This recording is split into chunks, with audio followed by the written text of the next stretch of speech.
Rasulullah Shallallahu Alaihi Wasallam bersabda dalam hadisnya, akhirul anbiya yadkhulunal jannah, Nabi Allah Sulaiman alaihissalam. Wa akhiru sahaba yadkhulunal jannah, Sayyiduna Abdurrahman bin Auf radhiyallahu anhu. Sesungguhnya dari sekian banyak para nabinya Allah Subhanahu wa taala, ada salah seorang nabi yang dia masuk surganya paling terakhir karena panjang hisab yang dialami, karena harta yang banyak yang ia miliki, yaitu Nabi Allah Sulaiman alaihissalam. Dan dari sekian banyak para sahabat baginda Rasul Nabi Muhammad, ada di antara mereka juga yang paling terakhir masuk surga, dikarenakan harta yang banyak yang dia miliki dan panjang hisab yang dialami, yaitu Sayyiduna Abdurrahman bin Auf radhiyallahu anhu. Mendengar hadis Rasulullah Shallallahu Alaihi Wasallam ini, maka sahabat Abdurrahman bin Auf berpikir keras, bagaimana caranya agar dia jatuh miskin, sehingga dia tergolong orang-orang yang masuk ke surga pertama bersama rombongan para sahabat bersama Rasulullah Shallallahu Alaihi Wasallam.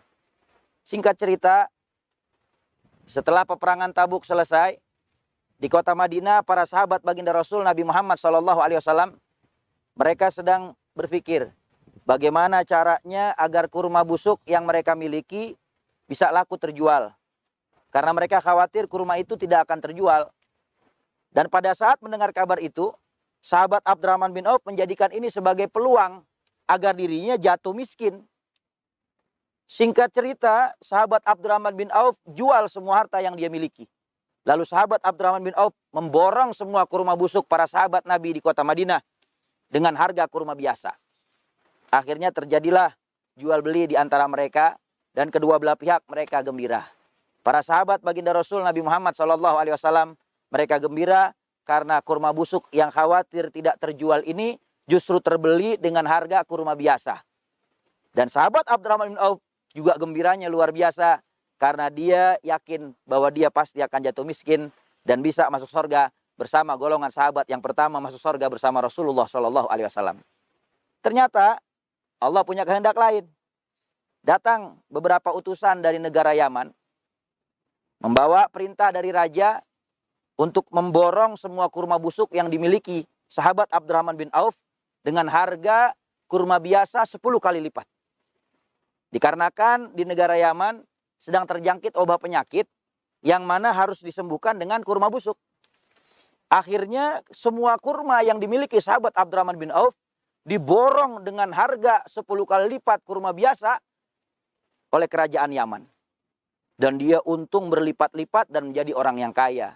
Walhasil sahabat Abdurrahman bin Auf gagal jatuh miskin.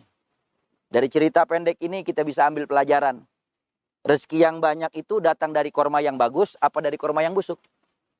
Jawabannya rezeki itu datang dari Allah Subhanahu wa taala. Apapun yang kita upayakan dan kita usahakan, kalau tidak ada izin dari Allah Subhanahu wa taala, maka sesuatu itu tidak akan terjadi. Rezekimu akan menjadi milikmu. Rezeki orang lain sekalipun kau kejar mati-matian tidak akan menjadi milikmu. Allah berfirman dalam Al-Qur'an, "Wa fis sama'i rizqukum wa ma tu'adun." Sesungguhnya dari langit Allah Subhanahu wa taala itu Allah turunkan rezeki bagi kalian, dan segala karunia yang Allah janjikan kepada kita itu semua datang dari Allah Subhanahu wa taala. Maka sibuklah kita untuk memperbaiki hubungan kita dengan Allah Subhanahu wa taala. Nanti Allah Subhanahu wa taala yang akan perbaiki rezeki kita, Allah yang perbaiki urusan dunia kita, Allah Subhanahu wa taala yang mencurahkan rahmat kasih sayangnya kepada kita agar kita menjadi orang-orang yang beruntung dengan rezekinya Allah Subhanahu wa taala.